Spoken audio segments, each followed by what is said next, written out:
Assalamualaikum warahmatullahi wabarakatuh. Perkenalkan, nama saya Nurita Ira. Saya akan sedikit menyimpulkan materi yang diberikan oleh dosen saya, yaitu Pak Ilham Zulfahmi, MSI, untuk memenuhi MK saya, yaitu Biologi Laut, tentang riset dan kebijakan penanganan sampah laut. Di sini saya akan sedikit menyampaikan kesimpulan yang pemateri pertamanya, yaitu oleh Bapak Muhammad Saleh Nugrahadi, PhD, yaitu tentang problematika sampah plastik dan kebijakan pengelolaannya. Jadi, menurut Pak Saleh ini ada 5 tahap atau ada 5 poin permasalahan dalam penanganan sampah laut ini. Jadi yang pertama itu adalah kebocoran sampah laut, tantangan utama pengelolaan sampah plastik, kemudian kebijakan penanganan sampah laut, yang keempat upaya penanganan sampah laut, dan yang kelima kemitraan dalam menyelesaikan permasalahan tersebut. Jadi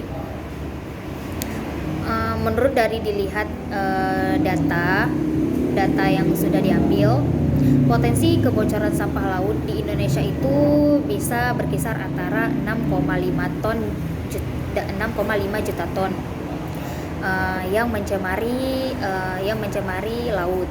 Kemudian yang bisa dikelola itu hanya 2 juta ton saja sampah yang bisa dikelola oleh pemerintah. Jadi kalau kita perkirakan itu sekitar 4,5 juta ton sampah plastik yang tidak bisa dikelola, yang tidak terkelola sama sekali, yang bisa mencemari laut tersebut.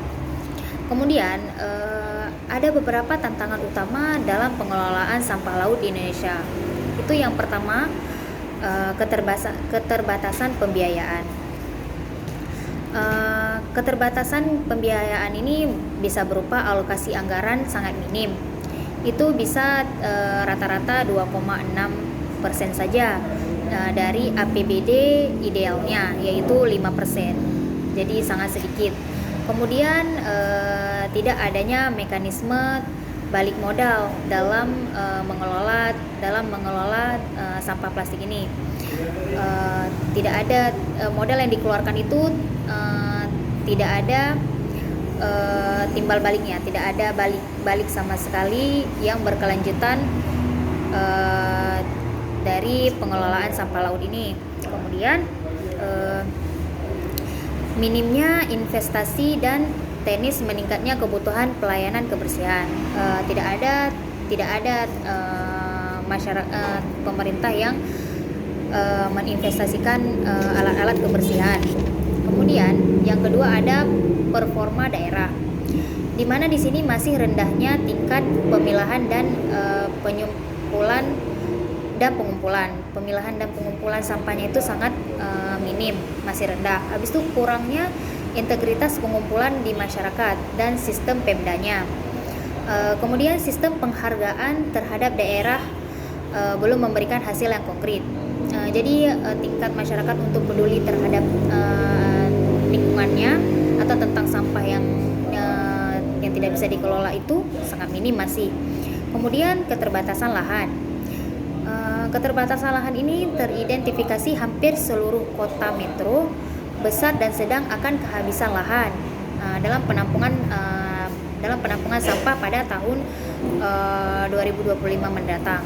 Kemudian dari permasalahan keterbatasan lahan ini juga dibutuhkan alternatif untuk mengurangi jumlah sampah yang dikirim ke TPA. Misalnya dengan tidak menggunakan lagi sampah plastik, bisa diganti dengan keranjang untuk membeli bahan-bahan untuk masak. Kemudian ada kapasitas operasionalnya, yaitu kurangnya kesiapan Pemda dalam pengelolaan proyek SWD atau Solid Waste Management yang diserahkan pemerintah pusat. Kemudian minimnya keahlian teknis sumber daya manusia pengelolaannya. Kemudian yang keempat itu permasalahan di wilayah kepulauan. Itu bisa dari daya pemilahan, pengumpulan dan pengangkutan sampah masih rendah, sehingga berpotensi terhadap kebocoran sampah ke lingkungan. Kemudian dalam ketersediaannya TPS 3R atau TPST dan industri daur ulang, sampah harus dibawa keluar, tidak bisa didaur ulang balik. Harus dibawa keluar pulau, tidak bisa dikelola di situ saja. Makanya sehingga memerlukan biaya operasional tambahan. Kemudian sampah yang bersumber dari aktivitas di laut atau peristiwa dan perikanan. Kemudian sampah yang terdapat di pantai karena pengaruh musim. Begitulah, itu ada beberapa permasalahan yang tidak bisa, masih kurang lah dari masyarakatnya untuk mengelola sampah laut tersebut. Kemudian menurut peraturan pemerintah nomor 82 tahun 2018 tentang penanganan sampah laut itu, mereka ada 5 strategi yang bisa dilakukan. Yang pertama itu ada perubahan perisakan. Yang kedua itu mengurangi kebocoran melalui dari darat. Kemudian 3, mengurangi kebocoran sampah dari kegiatan laut. Kemudian yang keempat, penegakan hukum dan pendanaan. Dan yang kelima itu penelitian dan pengembangan. Itu ada beberapa 5 strategi yang bisa maksudnya yang pemerintah berikan untuk bisa mengurangi sampah laut tersebut. Jadi untuk masyarakat juga diharapkan dari dalam diri sendiri bisa mengurangi sampah laut tersebut, tidak hanya menunggu dari pemerintahnya saja. Jadi kita juga, masyarakat yang menggunakan sampah juga bisa menguranginya sendiri. Baik, jadi hanya begitu kesimpulan yang bisa saya sampaikan. Saya akhiri. Assalamualaikum warahmatullahi wabarakatuh.